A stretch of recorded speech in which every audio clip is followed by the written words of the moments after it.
Conheço essa igreja. Eu dirigi o culto das 6 horas da manhã, dirigi o culto do meio-dia, tocava, cantava e pregava. Graças a Deus.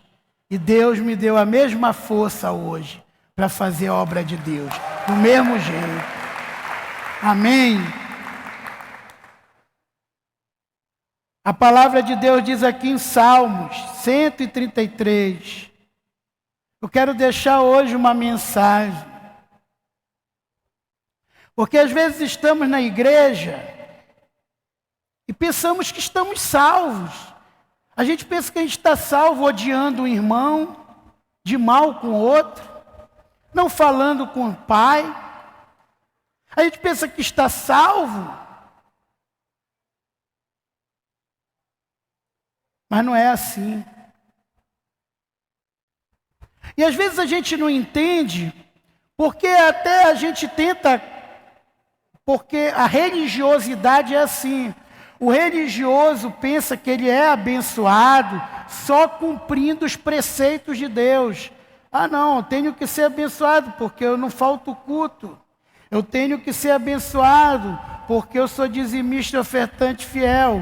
Eu tenho que ser abençoado porque eu não bebo e não fumo. Eu tenho que ser abençoado porque eu oro, eu medito. E Jesus falou para os fariseus: vocês são fidelíssimos no dízimo, mas vocês têm esquecido o principal preceito, que é a fé, a esperança e o amor. O amor. Como eu digo que eu sirvo um Deus vivo, se às vezes eu passo do lado do meu irmão, estou de mal com ele. Eu não vou com a cara dele. Eu vi a pregação do Jael da semana passada, falou da alegria, ele falou até do perdão. Mas Hanukkah, ele é mais profundo que isso, ele fala do amor. E muitas vezes é difícil as pessoas pensarem no amor de Deus, porque o amor de Deus envolve ceder, envolve perdão, envolve se sacrificar pelo outro, né? Eu posso falar a língua dos homens e dos anjos, se não tiver amor, não sou nada. Eu sou como um sino velho.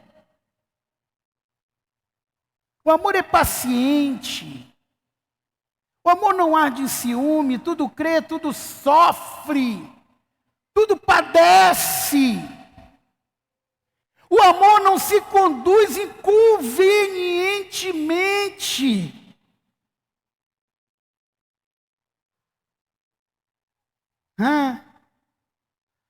Estava vendo numa reunião, o senhor que estava com a gente, a esposa dele toda hora ligando, e ela gritava tão alto que eu que estava do outro lado da mesa ouvi os gritos.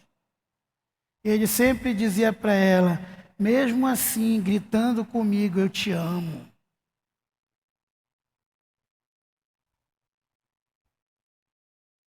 Chega, aquilo estava constrangendo todo mundo.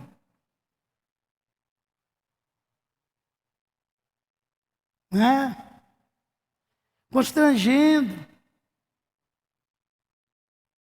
Até que uma hora ela ligou e disse: me perdoe. Realmente eu estou sendo inconveniente.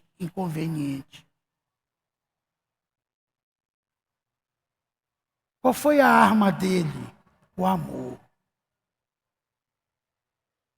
Se ele tivesse gritado com ela, igual como ela estava gritando: me respeita, tem que me respeitar, ela jamais chegaria a essa conclusão. Aqui em Salmo 133, fala de um dos maiores poderes que alguém pode ter, que é o poder da unidade. Já diziam os antigos, e a Bíblia diz, não menospreze os marcos antigos. Marcos antigos são os costumes antigos, ditados antigos. Diz assim, uma andorinha não faz verão. Uma andorinha não faz, ninguém vence sozinho. Ninguém vence sozinho. Pode ver, toda pessoa pode ser de oração, pode ser o que for, isolada, pode estar na igreja, ela é isolada dentro da igreja, ela é derrotada. Uma andorinha não faz verão. Nós somos feitos seres sociais. Deus é um ser social. Deus deseja ter comunhão com o homem todos os dias. E aqui diz, ó, como é bom e agradável viverem unidos os irmãos. Tem muita gente que confunde unidade com reunião. Aqui nós estamos unidos, pode ser, alguns comigo, mas pode ser que outros, esse pastor está falando, eu não concordo. Aqui nós estamos com certeza reunidos. Tem várias pessoas no mesmo local reunidas. Mas quando você abre seu coração para a palavra e diz, obrigado, Deus. Mesmo que você entrou aqui com ira, com falta de perdão e decide, não, o pastor está falando a palavra de Deus. Eu me uno com ele, eu concordo. Aí você se une, você está unido. Quando você decide praticar a palavra, quando você decide tomar uma atitude de chegar em casa, por exemplo, ou até aqui na igreja, se você está bicuda ou bicudo do lado do teu marido, da tua esposa, e em cima da palavra pedir perdão, você está reagindo à palavra. Nesse momento você se uniu ao profeta, se uniu a Deus. E aqui diz, ó, como é bom e agradável viverem unidos os irmãos. É como óleo precioso sobre a cabeça, a qual desce para a barba de Arão. Quem era Arão? O sumo sacerdote. Aqui está falando de uma unidade doutrinária, de uma unidade com o sacerdote, com Deus. Com a pessoa que Deus colocou para estar na minha vida, liderando. Eu gostei muito da palavra do pastor Israel da quarta-feira. Fiquei muito orgulhoso dele.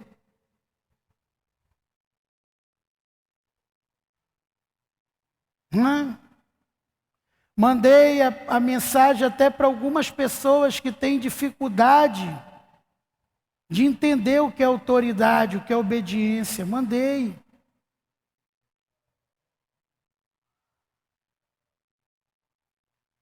E aqui diz que é o óleo precioso.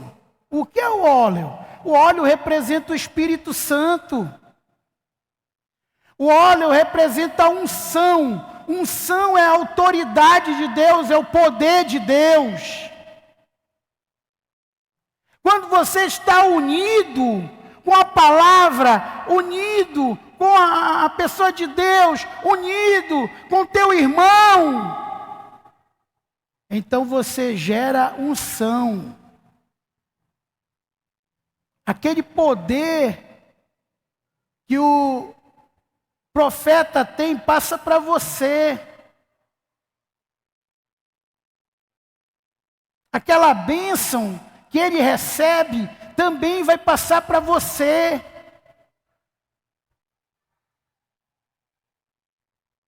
É isso. Quando você está com óleo da unção, você opera no sobrenatural, não nas coisas visíveis. Eu creio que a doutora Helena está me assistindo agora. O que aconteceu em Tucuruí foi um grande milagre. Foi uma coisa inédita.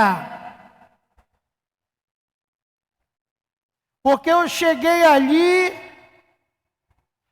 e o Leandro já estava pronto para entrar. Eu estava com essa mesma roupa que eu estou agora. E me confundiram com o doutor que ia examinar ela e disseram: o senhor é o doutor que vai examinar a doutora? Sou eu mesmo. Entrei. E quando eu entrei na UTI, uma senhora falando blá, blá, blá. Olha, você não pode tocar nisso, você não pode tocar naquilo. Botou uma gorra, uma máscara. Você não pode. Aí ela abriu o olho. Ela disse: não é possível, estou sonhando. Dentro da UTI isso aí. Ela disse: não, ele vai tocar em mim porque ele é meu pai. E vai sim tocar em mim. Bote a luva. Eu botei a luva. A minha mão é pequena, mas ela é gorda. E meti a luva, espocou todinha, não interessa. Estava de luva. Luva espocada.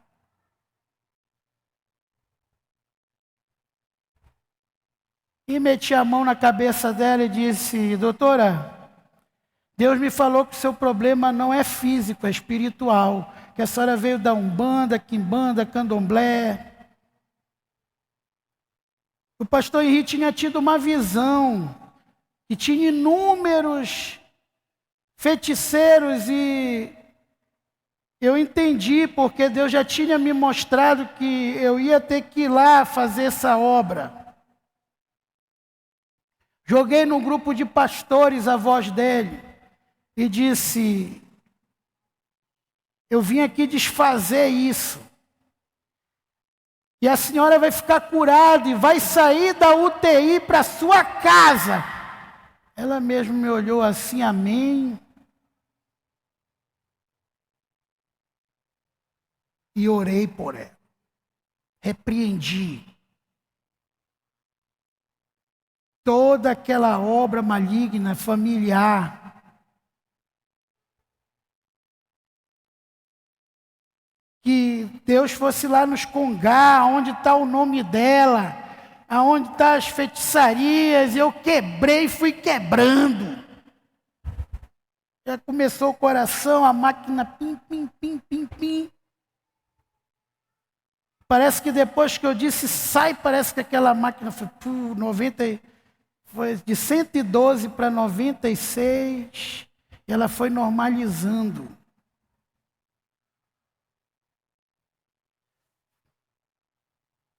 E aí ela me falou: olha, o doutor disse que eu vou sair.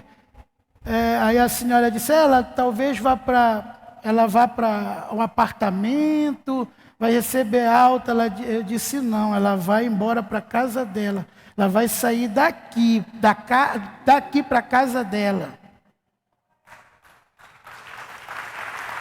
E quando eu fui lá fora, eu falei isso para a Fernanda, para o Leandro. O Leandro estava lá, entrou, aliás, Fernanda e tudo. Conversei com a Fernanda. Eu notei que a Fernanda não creu. E até quando eu falei isso, ela digitou assim: não, apóstolo, mas na verdade ela vai primeiro para o leito, depois que ela vai. Eu disse: não.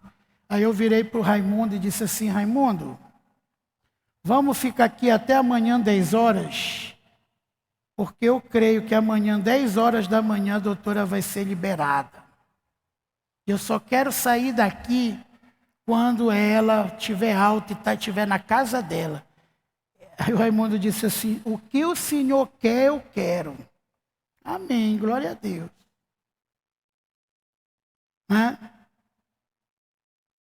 10 horas, 9, 8 e pouco, a Fernanda me liga e disse: apóstolo, vai lá para o hospital que a mamãe vai sair para casa.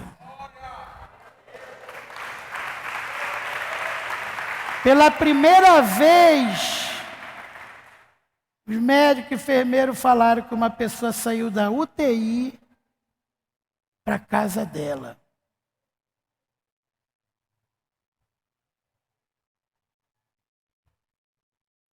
O mal existe.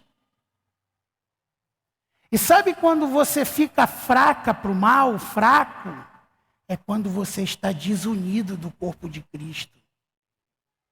Quando você está separado da unidade do seu pastor, do seu líder de célula, da sua igreja, dos seus irmãos, você está como aquele pedaço de madeira que foi puxado do fogo e está se apagando.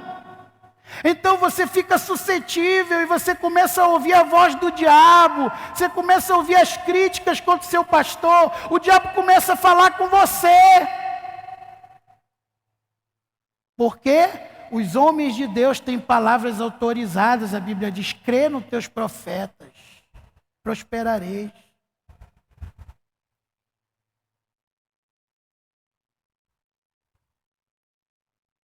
Eu disse: faça um voto com Deus. O dinheiro dela estava preso. Já ia completar, dobrar o outro mês.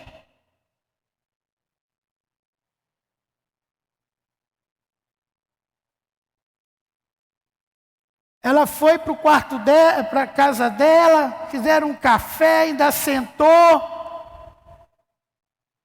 E aí eu virei para o Raimundo e disse assim: fizemos uma visita com os desviados da igreja.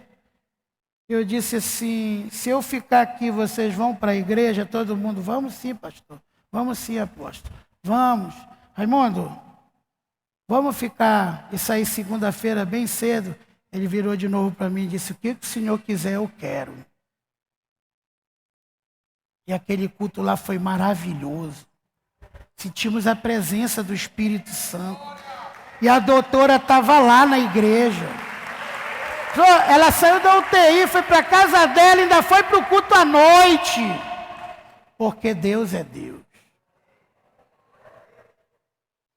Eu vinha no meio do caminho na segunda-feira, quando vi caindo os dízimos dela. Caindo. Olha aí, pastor, tudo destravado. Muitos não entendem o que é o mundo espiritual.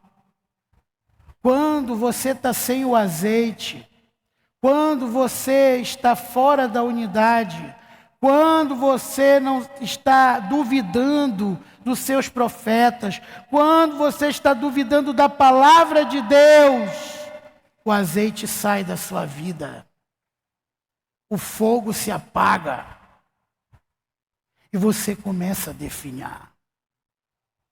E a Bíblia diz que o azeite escorre da barba de Arão, da barba do profeta. Porque a Bíblia diz assim: olha, tu queres não temer a autoridade, não faz nada que desagrada, porque até se uma autoridade olhar com tristeza para ti, isso já é mal na tua vida. Isso já é mal. Por quê? A unidade não se estabelece com vários pensamentos, várias cabeças. A igreja mais complicada que Paulo pastoreou foi a de Corintos.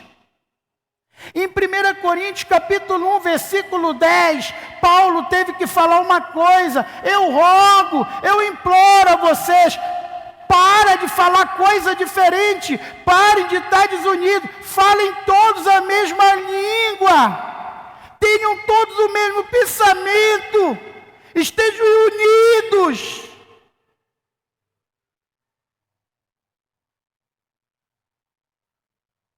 Porque a unidade traz o azeite. Fale para 3 pessoas, sacode aí e diz: ei, a unidade traz o azeite. Diga: o azeite é o poder de Deus na tua vida.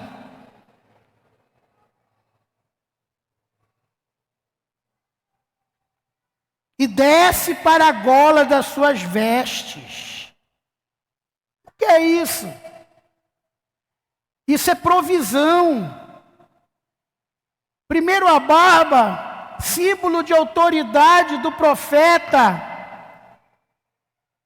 Segundo, quando você está unido, que você está falando uma só língua e você está em unidade, como igreja do Senhor, a igreja está unida, então o azeite escorre para a gola das suas vestes, ou seja, não vai faltar nada, vai ter provisão. Vai ter provisão.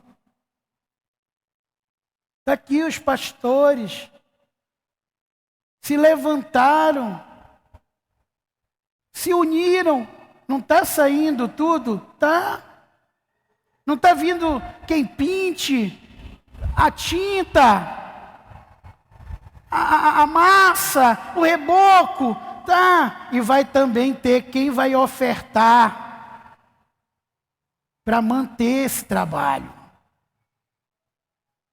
Porque poder da unidade. Pode ver, você está na sua casa, lá está, isso acontece muito, né? Às vezes, agora veio o 10º, então o local da casa que mais a mulher quer ver primeiro ajeitadinha é a cozinha. Geralmente é isso. A mulher quer ver logo a cozinha dela ajeitada, as coisas direitinho. O marido não, ele já quer o quarto. Ele quer chegar em casa, ligar o ar e tal, e começa aquela briga. É a cozinha, é o quarto. É a cozinha, é o quarto. Sabe o que acontece? Pifa o liquidificador, aí ele começa a gastar todo o dinheiro, porque não há unidade. Sem unidade não há bênção. Então acaba todo o dinheiro fica amaldiçoado, porque não há unidade, há confusão. Então não faz nem a cozinha, nem o quarto. E ainda escangalha alguma coisa. É por isso que o diabo não quer, minha senhora, que você se una com seu Senhor.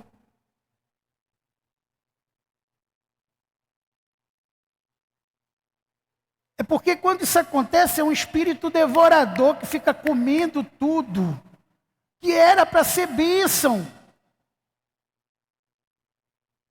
Que era para ser bênção.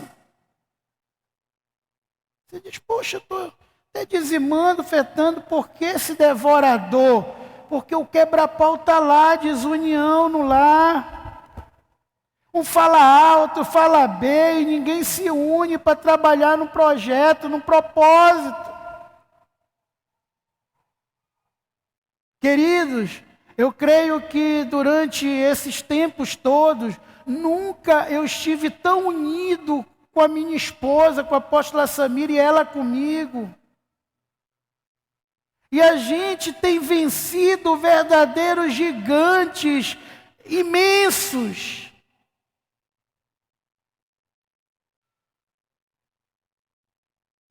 Porque geralmente quando a gente estava no meio da dificuldade, sempre saía aquela rixazinha, aquela discordância e tudo.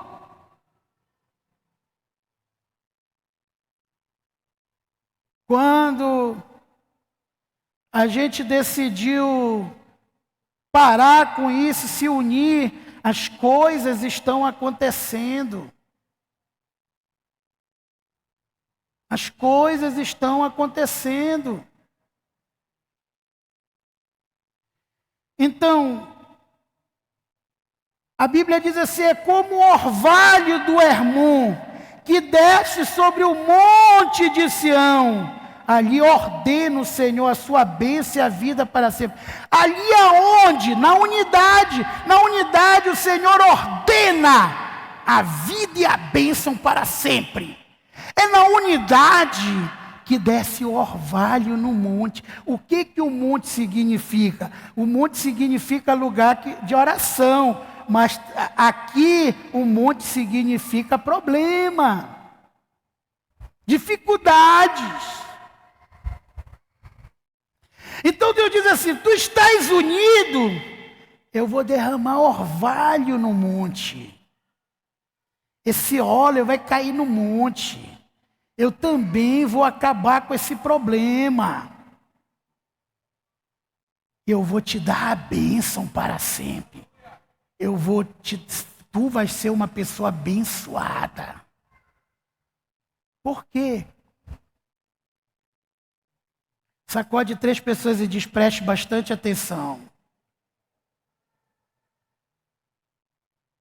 Diga, não tema o problema. Fale para você mesmo, eu não devo temer o monte, o problema.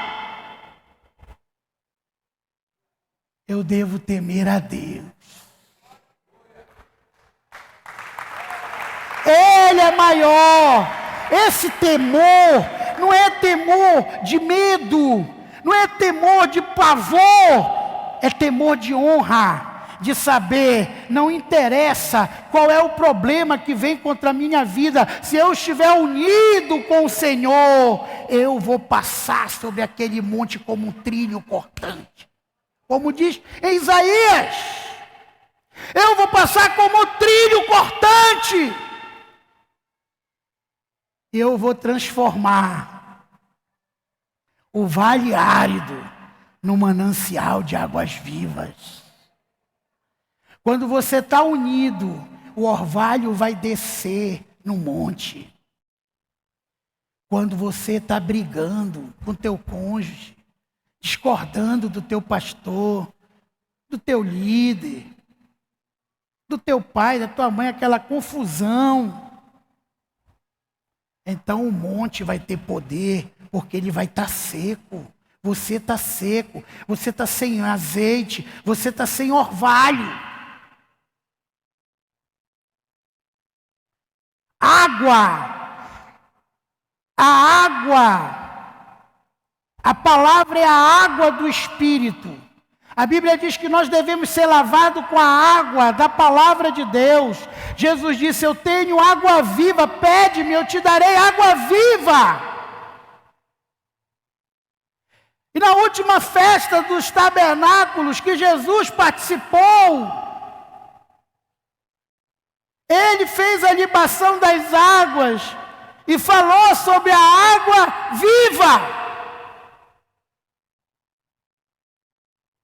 O que é água viva? É você entender que a verdade não é aquela conta que você está vendo que não, você pensa, eu não consigo pagar. A verdade não é aquele documento do médico que diz que você está desenganada. A doutora Helena foi desenganada. Eu fui para lá por isso. O médico disse, não adianta, leva ela. Ela não vai aguentar uma viagem de carro, só de helicóptero. E a mesma coisa que vão fazer lá, é o procedimento que nós vamos fazer aqui. Não tem outra, ela vai ter que reagir. Não tem operação para isso. A doutora Helena baldeou 4 litros de sangue. Estava cheio de fissura no estômago. E não dava para vedar, porque uma cirrose muito forte, de atenção para todos nós, por muito remédio. Remédio para emagrecer, droga pesada.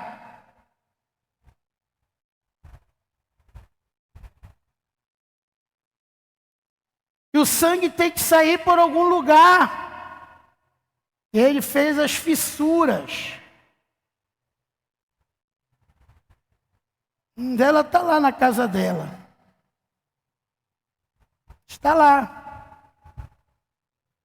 Já está com outro problema. É uma virosezinha.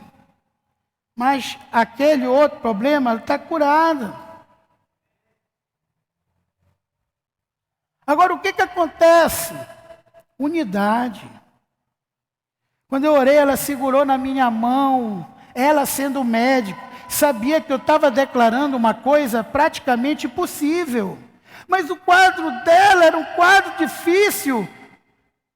Quando eu falei, a senhora vai sair daqui, vai para sua casa, ela apertou na minha mão, mesmo estando fraca, e disse, eu creio, meu pai.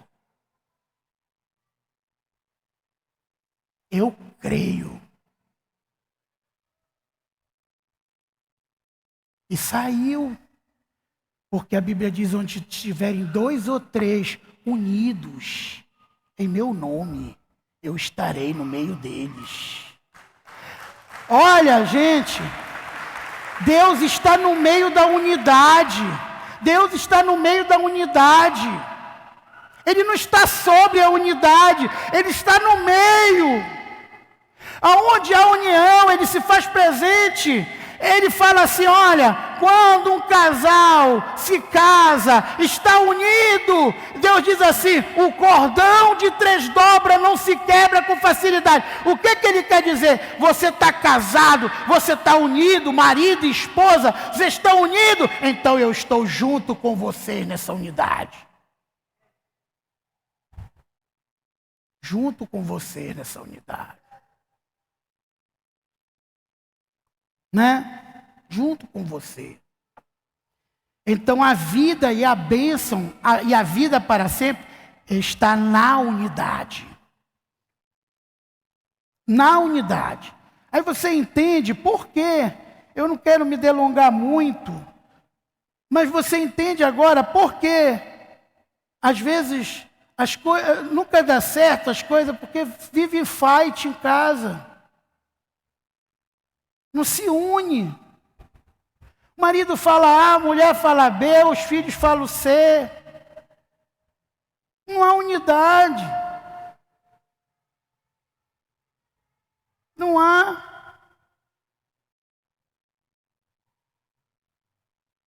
Queridos, às vezes a gente se reúne em casa, aí até o Tito, que é o cachorrinho da Samira, que é o mais mimado, vara na sala de reunião.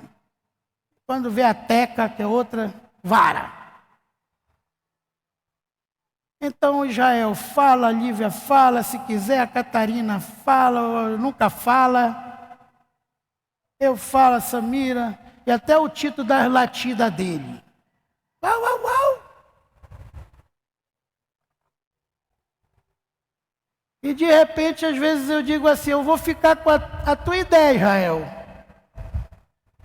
Vou ficar com a tua ideia. Como na última vez, falando sobre festa dos tabernáculos, eu digo: meu filho, como você está estudando, e você está até preparado mais que eu para isso, dirija a festa. Pronto, dirija. Amém. Eu poderia ter dito: não, já vai ser assim. Disse para ele: dirija a festa. Pronto. E depois disso, irmão, não tem mais lado, não é mais ideia do Israel, não é mais minha ideia. É isso que muita família não entende, não é mais a ideia. Ah, eu vou fazer isso, a ideia da Samira. É a ideia não, é a nossa ideia. Todo mundo acabou, não tem mais, foi definido. O sacerdote, todo mundo decidiu que a melhor ideia era essa. Então acabou, não tem mais ideia de A e de B. É a ideia de toda a família. Isso é unidade. Enquanto esse carro é meu, essa moto é minha, não tem unidade. Não tem. A gente estava num almoço, olha como às vezes a gente se subestima. Estava no almoço falando, eu até cutucando, não sei se a Messília está por aí. Estava esse dia Deusélio, Raimundo, algumas pessoas em casa. Estava dizendo: Messília, que vergonha, Messília. Tu já tem carteira, começa a dirigir devagar, começa a ser independente. Eu falei: ai, se fosse de mim, se a Samira não soubesse dirigir, não resolvesse esse problema, não me ajudasse. E de repente a Deusélio baixou a cabeça: o que foi, Deusélio? Por que tu não tira também a tua carteira? Aí o Raimundo falou: pastor, ela já tem carteira, que não dirige. Aí essa semana eu fui para para cerimônia lá do Júnior, a diplomação. E o Denis, a gente viu que o tacógrafo da van estava atrasado. E a gente faz muito para Castanhal, porque eu prefiro fazer compra em Castanhal. Eu vou 10 vezes em Castanhal, não quero vir uma vez em Belém. Né? Então eu disse, Denis, deixa que eu me viro aqui tem Valdo, tem o Jael, tem qualquer um no final da reunião, eu me viro, está atrás do líder 20, da BR, eu me viro aqui, vai lá e resolve isso. Aí eu fiz, o Jael estava ocupado, cuidando da neném, não atendeu, eu não sei se eu cheguei a ligar para o Valdo. Aí eu mandei uma mensagem para o Raimundo, onde ele estava. Ele disse, pastor, eu estou em casa. Eu disse, Raimundo, dá para te vir me pegar aqui no líder? Eu vou ficar esperando o Denis me buscar aí na tua casa. Ele disse, pastor, depois que o senhor falou aquilo, a Deusele não para mais, está com o carro. Dirigindo direitinho. Andando em toda a cidade nova, levando as crianças, fazendo compra. Quer dizer, a gente às vezes não sabe o potencial que a gente tem, porque a gente não crê na palavra, não busca conselho, não toma posse da palavra. Aí o Ronaldo passou por lá, o Raimundo entrou no carro do Ronaldo. Quando chegou o carro, coitado, o carro estava lagrimando. Eu digo, ainda vou entrar nesse carro. Chega o carro, foi bambo. Quase que levanta o nosso lado. Eu na frente, o Raimundo atrás de mim. E o pobre do Ronaldo, que é mais magrinho, do outro lado. Mas é isso, irmão. Quantas pessoas, por falta, muitas vezes, de unidade, por falta de conversarem, não desenvolvem seus talentos, aquilo que já tem. Aquilo que já tem. Né? E eu quero finalizar mostrando isso na prática. Em Atos capítulo 1, versículo 9, mostra a subida de Jesus, o resto da subida, e quando os discípulos voltaram para Jerusalém, obedeceram. O que Jesus fez quando ele ressuscitou? Ele foi catar rebelde. Tudo, uns indo para Emaús, outros voltaram a pescar, estava Panema. Então Jesus foi pegar todo mundo que estava fora do centro da vontade de Deus, porque ele já tinha dito, vão para Jerusalém, que de lá sairá poder. Mas eles tinham fugido, ido para tudo que é lugar, menos para Jerusalém. Aí Jesus foi catando. Quando eles vieram, agora eu vou subir e vocês vão voltar para Jerusalém. Tá. Aqui no versículo 9 mostra exatamente esse ponto. Dito essas palavras, foi Jesus levado às alturas à vista deles, e uma nuvem o cobriu de seus olhos. E estando eles com os olhos fitos no céu, espantados, maravilhados, enquanto Jesus subia, eis que 2 varões vestidos de branco, 2 anjos, se puseram ao lado deles, e lhes disseram, varões galileus, por que estáis olhando às alturas? Esse Jesus que dentre vós foi assunto aos céus, subiu aos céus, virá do mesmo modo que viste subir. Então voltaram para Jerusalém, do monte chamado Olival, que dista daquela cidade, tanto como a jornada de um sábado, um dia.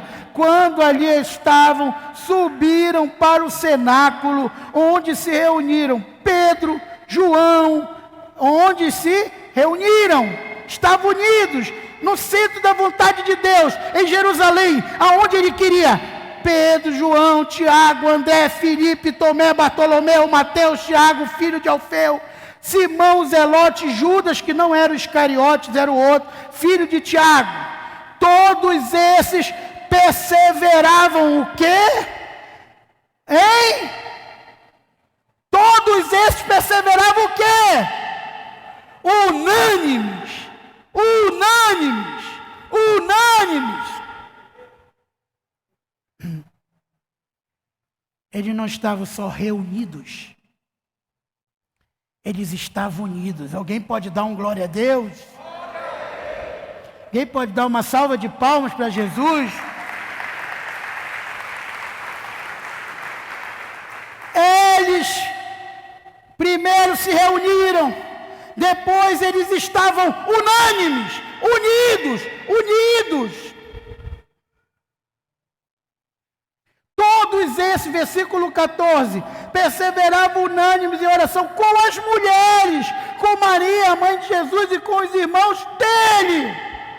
E o que foi que aconteceu depois dessa unidade? Desceu o Espírito Santo, desceu o azeite, desceu o óleo, desceu o azeite, e mais de quase 3.000 pessoas aceitaram Jesus e se batizaram. Por quê? O que gerou isso? Unidade. Qual foi o poder da igreja primitiva? Dali eles formaram a primeira igreja. Essa igreja não tinha ônibus, não tinha correio, não tinha Bíblia. Eles tinham que ler alguns pergaminhos. A gente vê trechos na Bíblia que Paulo dizia: eu estou esperando o Onésimo me trazer o pergaminho. Eu estou esperando fulano trazer o pergaminho de Isaías para me ler. Não tinha isso aqui, essa facilidade que todo mundo tem. Estou aqui com a Bíblia no Zap, no celular. Olha a facilidade que temos hoje. Você não imagina o que seria da sua vida se, em vez de estar murmurando na fila do banco, você estivesse lendo a palavra. Você não imagina o que seria da sua vida, em vez de você estar reclamando na fila do supermercado, você estivesse lendo a palavra. Pare de reclamar. Aproveite os momentos de espera para meditar na palavra, para entrar em oração, em espírito.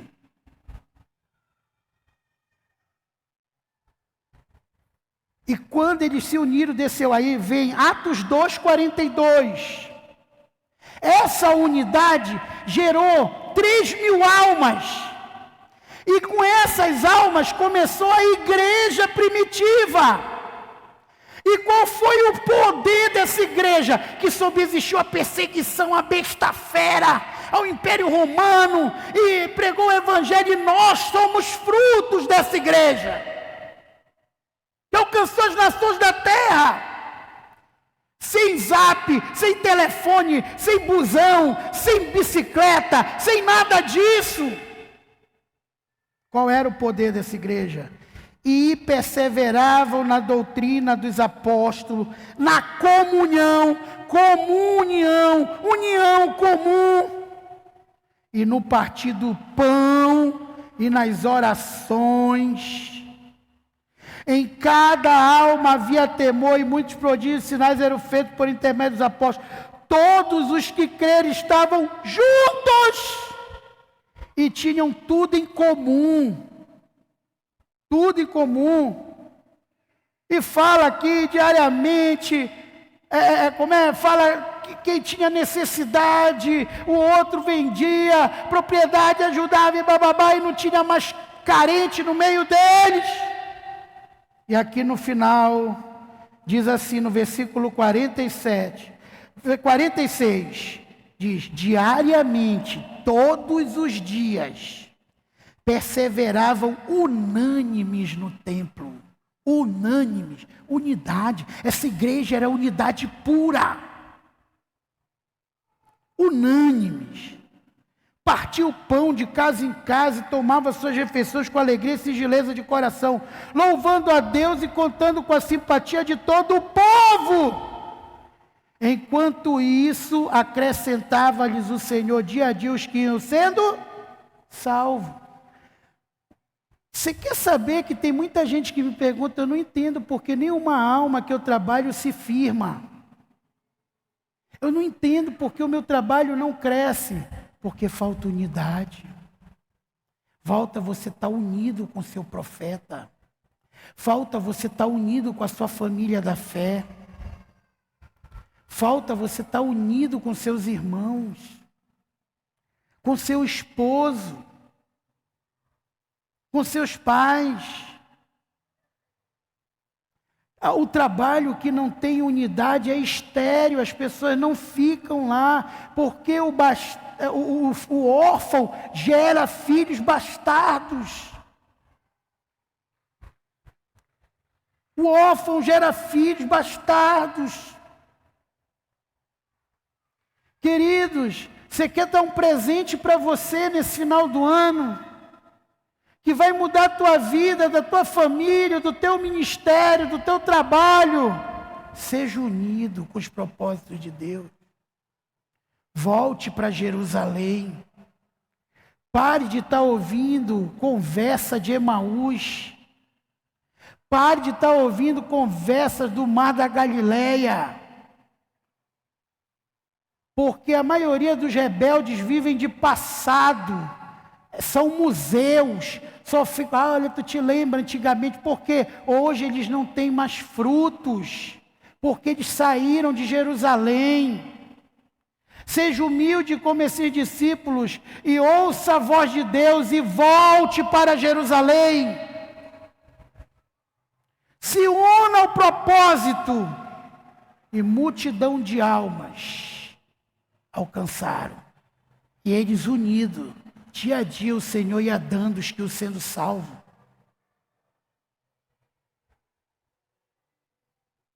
A palavra de Deus em Isaías 60 diz: levanta-te e resplandece, porque vem a tua luz, porque a glória do Senhor nasce sobre ti. Eis que as nações estão em trevas, mas sobre ti está resplandecente a glória do Senhor. Mas aí a segunda coisa que fala lá: teus filhos virão de longe e te alcançarão. Quando você se une, quando você volta para Jerusalém, você não precisa correr atrás dos teus filhos, não. Eles virão e te alcançarão, porque você está unido no propósito. Aleluia! Vamos estar unidos. Largue crítica. Largue desentendimento.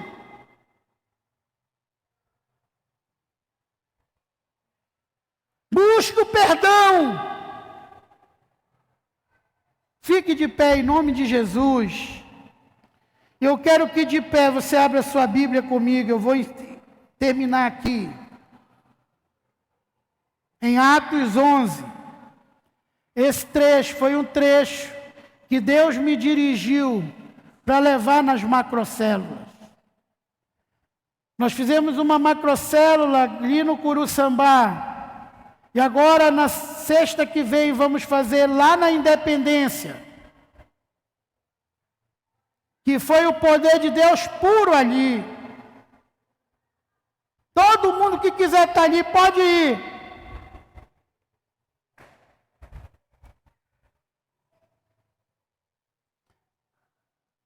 Eu e a apóstola Samira decidimos voltar para o campo.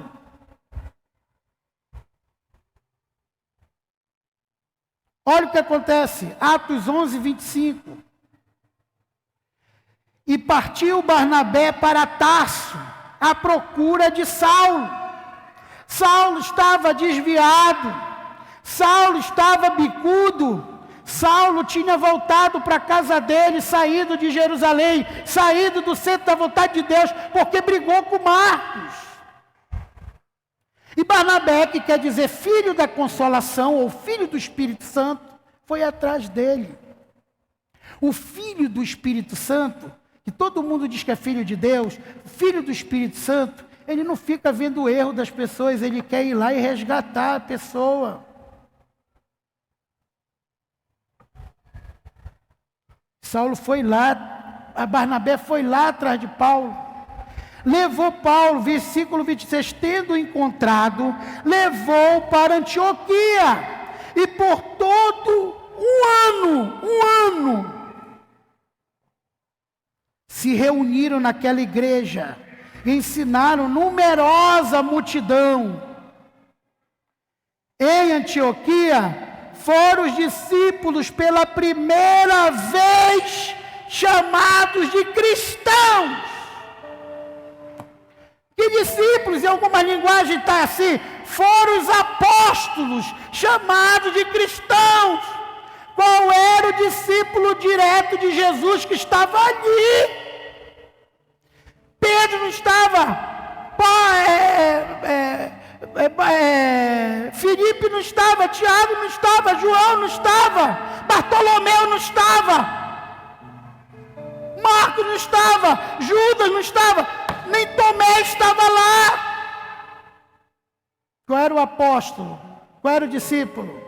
Para aqueles que dizem que apóstolo é só aquele direto de Jesus, era o Barnabé. E o Paulo, que nem o Pedro teve coragem de discipular, porque dizia que ele era um falso. Ele estava querendo entrar no meio do povo de Deus para matar os crentes. Não foi no meio de Pedro, de João e de Tiago, que o povo de Deus foi chamado de cristão. Foi no meio daquele, dos discípulos daquele, que era apelidado de o Filho do Espírito Santo, que amava, que ia atrás do perdido, que foi atrás do rebarbado do Paulo, que se tornou o maior ganhador de almas do Novo Testamento, e o maior fundador de igreja do Novo Testamento. E eu sempre na minha viagem da maionese eu digo isso. Ai, que inveja que o Pedro sentia, hein? Porque eu não fiquei com esse cara. Tiago devia, porque eu não fiquei com esse cara? Ou João, que era o mais amoroso dos discípulos, porque eu não fiquei com esse cara? Quem ficou foi Barnabé, que amou Paulo quando ele não era ninguém. Quando ninguém da igreja queria ele, ele foi lá e puxou ele para a unidade da igreja, tirou ele do isolamento, tirou ele lá da casa dele e trouxe para Jerusalém, para Tarso, ou seja, trouxe para o centro da vontade de Deus e disse: vamos evangelizar, vamos pregar, vamos amar, vamos amar. E a Bíblia diz que centenas e milhares de pessoas começaram a aceitar Jesus. E no final da vida de Paulo, ele diz assim: todos me abandonaram. Eu já vejo o anjo aqui me esperando para me levar. Eu já fui oferecido por libação. Ele já sabia que ia morrer. Manda-me Marcos. Ó, não era o inimigo dele. Manda-me Marcos, porque Marcos é o único que pode cuidar da obra que Deus me deu. Ele é o único. Manda ele assumir o meu ministério. Porque Paulo não tinha mulher, Paulo não tinha filhos. Manda-me Marcos. Talvez você só conheça um versículo da Bíblia ainda errado. O Senhor é meu pastor, e você ainda diz assim: é nada me faltará. Esse "e" não existe. É nada me faltará. Mas desse Salmo 24, para mim o mais forte não é isso, é lógica. Se o Senhor é meu pastor, nada me faltará. Isso é lógica. Mas a parte mais forte desse versículo que um dia Deus me mostrou, porque eu era um cara cheio de ressentimento, não conseguia perdoar e só conseguia ver as coisas ruins nas pessoas. Deus me mostrou, sabe o que é mais forte desse versículo? É quando Davi diz assim: prepara-me uma mesa na presença dos meus adversários, unge minha cabeça com óleo, o meu cálice transborda. Sei que bondade e misericórdia me seguirão todos os dias da minha vida, e habitarei na casa do Senhor, aonde Deus me plantou, para todo sempre. Você é uma coluna dessa da casa de Deus. Daqui a alguns dias, depois que fizer o prédio da frente, essas colunas vão ser arrancadas. Mas para elas serem arrancadas, outra coluna vai nascer junto com a parede, sem estar assanhado desse jeito feio. Porque se eu tirar essa coluna do jeito que está, só uma que seja, todo esse prédio vai abaixo. Porque uma coluna não pode ser tirada.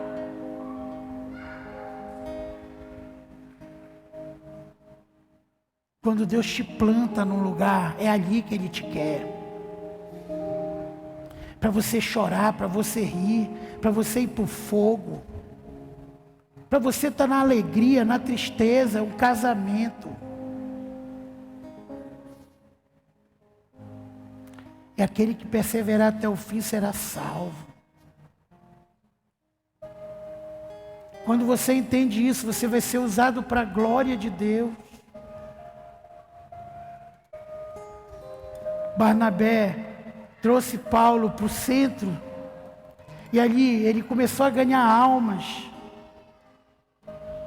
Ele ficou apaixonado por Deus.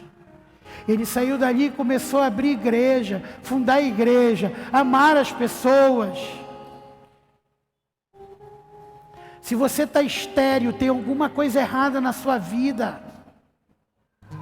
E a primeira coisa que está errado, você não está unido com o seu profeta. Você não está unido com a tua líder, com o teu líder.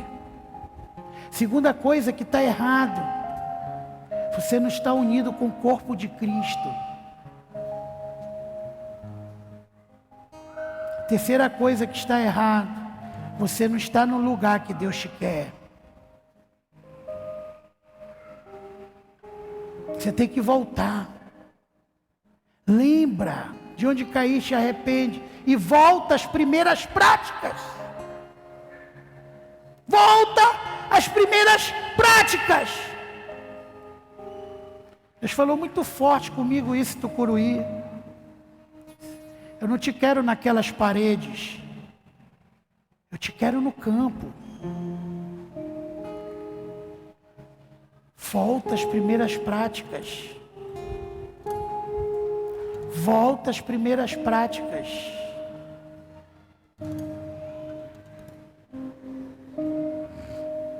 Volta às primeiras práticas. Hoje foi um ano que eu estou terminando muito feliz.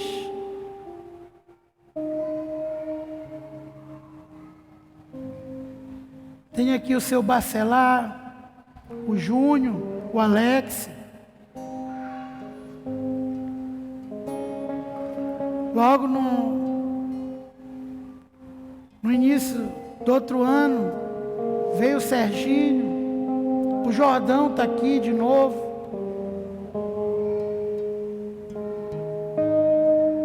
Foi um ano muito bom para mim.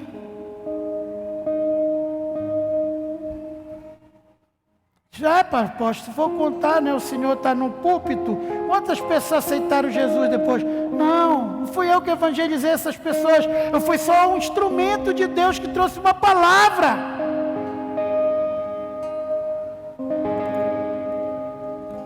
Essa alma é de você que saiu de tarde, que orou, que evangelizou. É você que é o pai dela, a mãe dela, é você que tem que cuidar. Cuidar, amar. E vão vir os Paulos. Uma pessoa falou comigo essa semana: não desista do meu marido. Eu disse: eu não desisto de ninguém.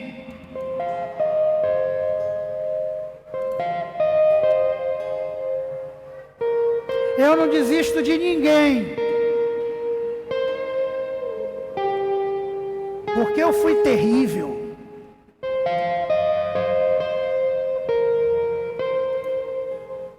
Quando o Bolsonaro falou que ia colocar um terrivelmente evangélico, eu digo: eita, vai colocar um rebeldão.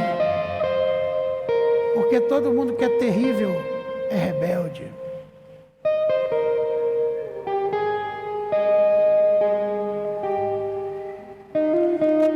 Nós temos que nos transformar em Barnabés, em Barnabelas. Se ele dissesse: se eu vou colocar um Barnabé lá, hoje teria um homem lá, estaria fazendo o correto pelo povo. Barnabé. Que você possa curvar sua cabeça hoje e dizer: Senhor, me dá a graça de ser um Barnabé, uma Barnabela, um filho do Espírito Santo. Senhor, obrigado pela tua igreja que está aqui. Obrigado por este ano abençoado. Que o Senhor nos protegeu, nos guardou, nos amou, mesmo sem a gente merecer. E que hoje uma só pessoa que está aqui ouviu a tua palavra e decidiu voltar para Jerusalém ou se consertar, eu já me dou por feliz. Porque uma alma vale mais que o mundo todo. Obrigado por esta igreja. Obrigado por esse ano de vitória. Em nome de Jesus. Se há alguém que queira aceitar Jesus e se reconciliar, venha aqui à frente.